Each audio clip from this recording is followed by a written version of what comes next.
ನೋಡ್ತಾ ಇದ್ದಾನೆ. ನಾನು ಇಲ್ಲಿ ಬಿಸ್ಕೆಟ್ ಇಟ್ಕೊಂಡಿದ್ದೀನಿ, ಕೊಡ್ತಾ ಇಲ್ಲ, ಕೂತ್ಕೊಂಡ್ಬಿಟ್ಟಿದ್ದಾನೆ. ಎಷ್ಟು ಸಲ ಸೆಕೆಂಡ್ ಕೊಡು ಅಂತ ಕೊಡೋದು. ಸೆಕೆಂಡ್ ಕೊಡು, ಬಿಸ್ಕೆಟ್ ಕೊಡ್ತೀನಿ, ಕೊಡು, ಸೆಕೆಂಡ್ ಕೊಡು ಅಂತ ಕೇಳ್ತಾ ಇದ್ದೀನಿ. ಅವ್ನು ಕೊಡ್ತಾ ಇಲ್ಲ. ಅವ್ನು ಬಿಸ್ಕೆಟ್ ಮಾತ್ರ ನೋಡ್ತಾನೆ ಅಷ್ಟೇ, ಬಿಟ್ಟರೆ ಈ ತಲೆಗೇನೂ ಹೋಗಲ್ಲ. ಕಣ್ಣು ಮಾತ್ರ ಬಿಸ್ಕೆಟ್ನೇ ನೋಡುತ್ತೆ, ತಲೆಗೆ ಮಾತ್ರ ಏನೂ ಹೋಗ್ತಾ ಇಲ್ಲ.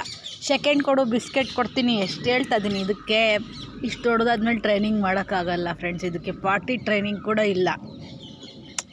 ಯಾರೋ ನಮಗೆ ಕೊಟ್ಟಿರೋದು, ಅವರೇ ಏನೂ ಕಲಿಸಿಲ್ಲ. ಅಂದ್ರೂ ಇಲ್ಲಿ ಜಾಗ ಮೋಸ್ತಾಗಿದೆ, ಎಲ್ಲಿ ಬೇಕನ್ನೋ ಹೋಗ್ಬೋದು, ಅದೇನು ಪರವಾಗಿಲ್ಲ ನಮಗೆ.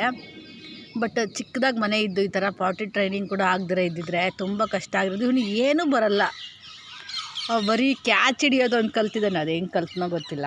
ನೋಡಿ ಬಿಸ್ಕೆಟನ್ನೇ ನೋಡ್ತಾನೆ. ಒಟ್ಟಿನಲ್ಲಿ ನೋಡಿ, ಈ ಕಡೆ ತಿರುಗಿಸ್ರೆ ಈ ಕಡೆ, ಮೇಲೆ ತಿರುಗಿಸ್ರೆ ಮೇಲೆ, ಆ ಕಡೆ ಈ ಕಡೆ, ಇಷ್ಟೇ ನೋಡ್ತಾನೆ. ಒಟ್ಟಿನಲ್ಲಿ ಕಣ್ಣು ಮಾತ್ರ ಬಿಸ್ಕೆಟ್ ಮೇಲೆ ಇರುತ್ತೆ. ಕಿವಿ ಒಳಗಡೆ ನಾವೇನು ಹೇಳೋದು ಹೋಗಲ್ಲ. ನಾನು ಎಷ್ಟೋ ಟ್ರೈನಿಂಗ್ ಕೊಡೋಕ್ಕೆ ಟ್ರೈ ಮಾಡಿದೆ.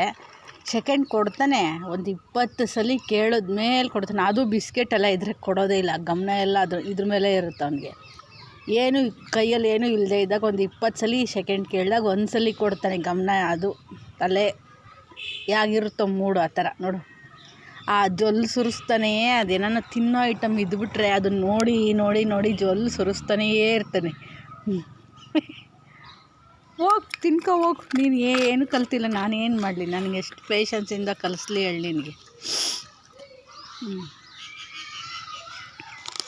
ಇವಾಗ ಇದೆಲ್ಲ ಹಾಕ್ಬೇಕು, ಅಷ್ಟೇ. ಇನ್ನೇನು ಮಾಡೋದು, ನೋಡ್ತಾ ಇದ್ದಾನೆ.